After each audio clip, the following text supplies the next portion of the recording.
Rain showers slacking up just a little bit, but we've got more to go until some bigger driving headaches are coming in for tomorrow. Karen? Also first at 4, a young mother facing charges in the death of her infant son. Why prosecutors say she's responsible for his death. Also a deadly volcano eruption. Tourists caught by surprise and why experts say the danger is not over. Paula. Do you know what this ring is? And I said, whoa, this is some military service ring. If you can identify this ring, this man who found it wants you to find him. Live from downtown Detroit, home of WDIV and Click on Detroit, Local 4 News First at 4 starts now.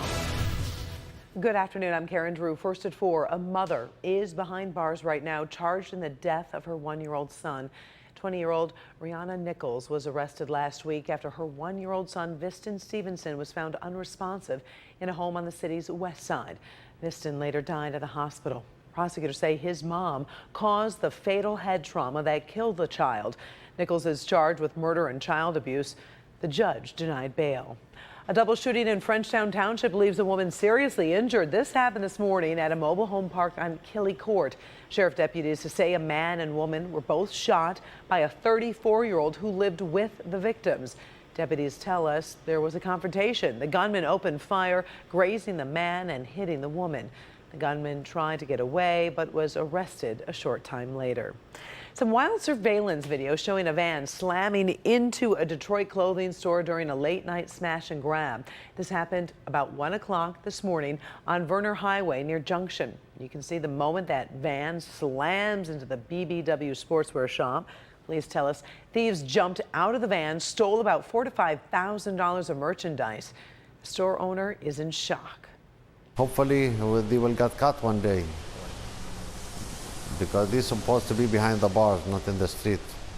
They did it to me today, tomorrow they're gonna do it to someone else. The owner tells us it's about $20,000 to $30,000 in damage to his store. Currently, there are no leads on any possible suspects, so if you have information, please call Detroit Police. Now to a Local 4 update. In that search for a missing boater over in Monroe Township, we now know the name of the missing boater. He is 51-year-old Kenneth Sisk of Taylor. On Sunday, police tell us a fishing boat capsized on Lake Erie near Bowles Harbor. A 28-year-old man was rescued, but Sisk is still missing. Search efforts had to be called off until weather conditions improve. And meantime, that weather is a factor in today's progress or lack of progress as you hit those streets. Rain has been moving through the area. We might get a break, but we should keep an eye on tomorrow's morning rush hour. So for the latest, let's bring in Ben. Yeah, this is going to be one of our easier drives of the next 3. And even though we don't have much left here on 4 Live Radar, we do expect that these showers are going to regenerate as we get later on, most likely the evening hours. So if you're planning on an early drive home tonight, you're going to be out there with just a couple sprinkles at best. Temperatures are going to be the next story. It is in the 50s right now at Metro, 51, but you can see what is headed in our direction. A big plunge of Arctic air is going to start invading here tonight. In fact, tomorrow's high temperature will happen at midnight, and then we'll start seeing those numbers dive, and this is going to start turning to snow tomorrow. We'll talk about how that's going to impact both your morning and afternoon commutes in a few minutes. Karen? Well, the impeachment of President Donald Trump appears to be moving closer to reality. The House Judiciary has been meeting for hours today, listening to arguments for and against impeachment. Kimberly Gill in the newsroom this afternoon. And Kim, the process continues to feature bitter partisan bickering. Karen, it does. Good afternoon to you. It's clear the Republicans and Democrats on the committee don't agree on much. That division was on full display as they debated just about everything today. Democrats say facts prove President Trump withheld military aid to Ukraine while he pressed Ukraine's president to investigate his Democratic rivals. Committee Chairman Gerald Nadler said the episode showed the president put himself above the needs of the nation. Republicans attacked the allegations against the president, saying they're filled with hearsay and speculation. They say Democrats are rushing to impeachment because they cannot stop the president from being reelected. Legal counselors for both sides made their arguments today. If, in fact, President Trump can get away with what he did again, our imagination is the only limit to what President Trump may do next or what a future president may do next to try to abuse his or her power to serve his own personal interests. The record in the Democrats' impeachment inquiry does not show that President Trump abused the power of his office or obstructed Congress. To impeach a president who 63 million people voted for over 8 lines in a call transcript is baloney. And while the impeachment hearing continued, a Justice Department watchdog released a report on the FBI investigation of the 2016 Trump campaign and Russian influence, which of course led to the Mueller investigation. The report found no political bias, but it did uncover some FBI performance failures. President Trump says the report still shows what he calls an attempted overthrow. Karen, will have much more coming up tonight on the news at 5. Until then, we'll send it back to you in the studio. All right, we'll see you at 5. Thank you, Kim. A no-fly zone is in effect right now after a volcano erupts 30 miles off the coast of New Zealand, terrifying unsuspecting tourists. That eruption is responsible for at least 5 deaths, 20 injuries, and dozens missing. About 50 tourists were on White Island when the volcano sent a plume of ash 12,000 feet into the air. You can see the dramatic video of that eruption. Right now, police say rescuers are just unable to reach the island. The island is unstable. There's possibilities of further eruptions, but actually the physical environment is unsafe for us to return to the island. Tourists were told the volcano had been active in the past few weeks, but there was no indication it was ready to erupt.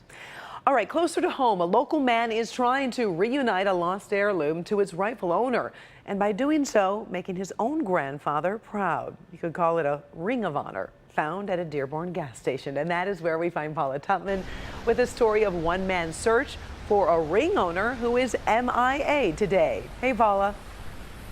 Hi, Karen. Okay, of course, you never know what you're going to see when you look down on the ground at a gas station. I'm not kidding you. I found this quarter today, head side up, right over there. But what Robert Goodman found right over there is absolutely priceless. To some, it might just look like a class ring, but it is anything but. And Robert Goodman realized it the moment he saw it on the ground at the Shell gas station at Ford Road and Telegraph in Dearborn a few days ago. And I said, whoa, this is someone's military service ring. And on further inspection, a closer look, I noticed it had World War II markings on it. When he saw it, it touched him deeply. Perhaps it was the way he was raised. And to represent the majority of my family members who have served, you know, and my closest friends who have served, this is like honoring them. He makes a specific point about those who lie to avoid service to the country and those who lie to actually serve, like his grandfather, Tom Barnes. He served World War II. He was actually in Normandy. He lied about his age. I think he's supposed to have been like 17. He's supposed to have been 18. I think he was 17 when he joined. Robert excitedly called his father to talk about the find. Right. I thought of granddad. I straight thought of granddad. And I said, you know what? I didn't earn this. The guy, whoever ring this was, he went over there, did some wild stuff, seen some wild stuff, and made it back and started a family. World War II ring? Yes, Dad. And so he wants this ring returned to the rightful owner. Whomever lost it can identify the specific markings on the one side of the ring we're not showing. The person who cherishes this ring will know exactly what those markings are. This is someone's history, okay? That's why it's so important. This is someone's history. This is their legacy.